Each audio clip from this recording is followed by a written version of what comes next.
What happens when you get a bunch of talented creators from all across Africa to work on an animated anthology series with Afrofuturism being its central theme? You get Kizazi Moto, Generation Fire. Now what happens when you release it to little to no marketing on a streaming platform that most African countries don't have access to? That's right, barely anyone sees it, hurting its chances of ever getting a continuation.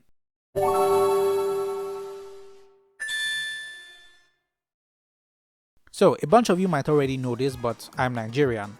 And Nigeria, in all its questionable glory, is still a developing country, especially in its art and media departments. Aside from the music industry, which has made massive waves across the globe, the rest have always felt like they've been lagging behind ever so slightly. The film industry has finally reached a point where really high quality stuff get put out occasionally, but if it's one industry that's still in its infancy, that would be the animation industry. For the most part, animation is mostly just reserved for online skits, so I haven't seen a full-blown animated feature film or series. But if you have seen any out there, feel free to let me know. Which is why I was immediately drawn to Kizazi Moto. As you can tell, I'm a huge lover of animation, so seeing something with actual Nigerians behind the production, drawing elements from Nigerian and other African cultures, I knew I had to see this and spread the word. Kizazi Moto, Generation Fire, is an anthology series consisting of 10 episodes all under 15 minutes. Each episode follows an entirely different story and characters, with all of them sharing an Afrofuturism setting. Afrofuturism being a genre that merges African culture and history with science fiction. Each episode has a central theme, with a few of them sharing the same themes like family, humanity, love, and spirituality. All themes that are found in many African cultures. And let me just say, it was such a treat getting to see so many different cultures be adapted to such a unique setting. It gave me a newfound appreciation for the many different African cultures we have. So it's easy to see why I would get sentimental. Every episode offers a different kind of experience, which is thankfully made better by the amazing animation each episode carries. From the very Pixar style look of the episode Herder Boy, which makes sense since it was done by Disney, to the animated sitcom vibes of the episode First Totem Problems. One thing every episode is able to do really well is properly sell and immerse you in the amazing world they've just introduced you to. We only get to be in them for around 12 minutes, but they end up leaving such a strong impression, you can't help but want to know more about the world you've just been unceremoniously ripped away from. Such is the problem with anthology series. But there is something in there for everyone. You want high-octane action? Boom! You want to soak in some cyberpunk atmosphere? There you go. Want something to feed your ever-growing thalassophobia? It's got you covered.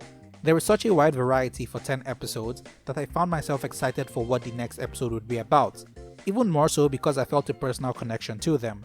But while every episode was engaging and immersive, not all of them were all that fun to watch. Like some episodes felt pretty definitive, having a clear start and end, making use of the short runtime to tell a proper story. While others would start strong, only to pick up the pace and rush to the ending, which left things kind of incomplete and unsatisfying. And, this is just a pet peeve of mine, some of the accents, especially the Nigerian ones, didn't sound great. They felt kind of forced and low-key kind of cringe. TVC trouble. If it was my jollof rice, you'd be licking your plates up and down. Like, I don't know man, it just feels really uncanny. Then, there were those shows that felt like actual pilots, dangling a potentially good show at us, only to be ripped away from us and locked behind Disney jail, reducing the already almost non-existent chances of them ever becoming real shows. I felt this especially hard with my favorite episode in the series, episode 2, Mukuzi the Spirit Racer. This episode had everything I love in animation. Its sharp art style and bombastic energy reminded me of something straight out of a Trigger anime, and the fast action took me back to my times of watching Rise of the Teenage Mutant Ninja Turtles, which I should definitely rewatch. And to top it all off, the story was really engaging. I instantly felt connected to the main character, a half-human who wants to follow in the footsteps of his mother, a renowned racer who's since been retired. The main conflict comes from the intergalactic race that will be taking place in Soweto. I got a sense that the episode took heavy inspiration from the cult classic anime movie and one of my all-time favorites, Redline, which just kept getting better for me. And speaking of Redline, they throw in some cool little Easter eggs too, having characters that look like JP, Sonoshi, and Frisbee show up in the crowd, as well as someone who appears to be part of Frieza's army, with Team Rocket's Jesse and James, a Pikachu looking guy, and two others that kind of look like Fox and Falco from Star Fox all the way in the back. How cool is that? Yeah, I've watched this episode way too many times. and oh my god, I need this to be an actual show. But if this series is so great, why didn't anyone really watch it? And why wasn't it talked about all that much, seeing that the general public tends to love anthology series? Like, just look at Love, Death and Robots and Star Wars Visions. Well, I believe there are a few reasons for this. The first would be Disney. Having this series as a Disney Plus exclusive was a huge missed opportunity, which ended up being to the detriment of the series. Not only was the series barely marketed, doing the bare minimum of getting 1 or 2 trailers out before silently releasing on the platform, it was released on a streaming site that, and this is the second problem that angers me greatly, is friggin' region locked. There are only like 5 countries where Disney Plus is available in, and guess what? The countries like Nigeria and Kenya, which are countries that had their culture adapted, aren't part of them. Which means that if you live in a country that isn't part of the few that have access to the streaming site, there is no legal way to check out the series, even if you wanted. Which doesn't make sense considering like, this is one of the target demographics they were trying to appeal to. It would have made way more sense if they had struck a deal with Netflix to host it across Africa, which I'm sure Netflix would actually advertise the hell out of. But these streaming wars are never that simple. It's one of the problems of living on a continent that gets excluded from a lot of stuff.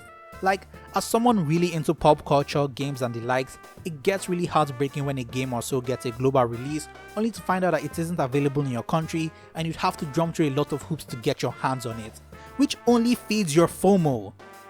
Sorry I sound so heated, I have some unresolved issues from Pokemon Go never being available in my country. What were we talking about again? Oh, right, Kizazi Moto. Disney basically had the show on a chokehold, dwindling its impact, and that sucks because this is something I feel anyone who is a fan of animation or just enjoys seeing media from other countries absolutely has to check out, which is why I'm here to raise awareness. But I can't help but lose hope in it ever getting a sequel season or having one of its shows break out into a full-fledged series, seeing as it came out to little reception. Maybe the bigwigs have already axed it. But regardless, this is a huge step for African-centered animation, and I hope it makes enough waves to change the animation landscape over here, and I hope even more of those who are involved in it get a chance to create more works they are passionate about, because the passion was something you could feel in every episode of the series. So, go give it a watch. It's a short one which you can finish in one sitting and will definitely be worth it. This has been your very favorite slice of bread. Stay toasty.